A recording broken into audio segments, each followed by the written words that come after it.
مرد اور عورت کے حج اور عمرہ کے افعال میں کیا فرق ہے؟ مرد اور عورت کے افعال حج میں جو فرق ہے اسے نمبر وار ذکر کیا جاتا ہے. باقی تمام افعال حج میں عورت کے لیے وہی احکام ہیں جو مرد کے لیے ہیں. پہلا فرق یہ ہے کہ مردوں کو تلبیہ اونچی آواز سے پڑھنا چاہیے جبکہ خواتین آہستہ آواز سے تلبیہ پڑھیں گی کیونکہ ان کی آواز میں بھی پردہ میں شامل ہے. دوسرا فرق یہ ہے کہ احرام کی حالت میں مردوں کو سلا ہوا کپڑا پہننا ممنوع ہے تاہم عورت احرام کی حالت میں بھی سلا ہوا کپڑا پہنے گی. تیسرا فرق یہ ہے کہ مرد حضرات کو احرام کی حالت میں اپنا سر ننگا رکھنا ضروری ہے جبکہ عورت پر اپنا سر چھپانا ضروری ہے. چوتھا فرق یہ ہے کہ مرد حضرات طواف کے پہلے 3 چکروں میں رمل کرتے ہیں اور ان کے لیے رمل کرنا مسنون ہے جبکہ عورت کے لیے رمل درست نہیں ہے.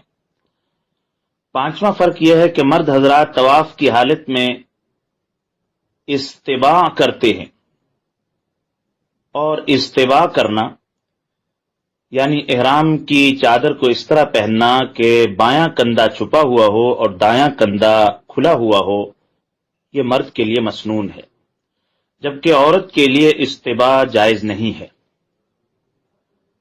چھٹا فرق یہ ہے کہ سعی کے دوران مرد حضرات 2 سبز نشانوں کے درمیان جہاں سبز لائٹیں ہیں اس میں قدرے تیز دوڑتے ہیں جبکہ عورت اپنی رفتار پر چلتی ہے، اس کے لیے دوڑنا درست نہیں ہے.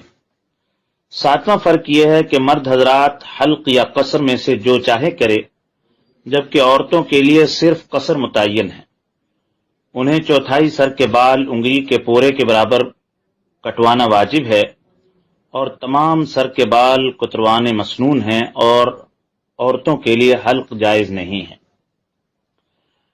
8واں فرق یہ ہے کہ مرد حضرات کو موزے، دستانے، بوٹ وغیرہ جس سے پاؤں کی ابری ہوئی ہڈی چھپ جائے پہننا جائز نہیں ہے جبکہ خواتین کے لیے جائز ہے. 9 فرق عورت کے لیے زیور پہننا بھی جائز ہے.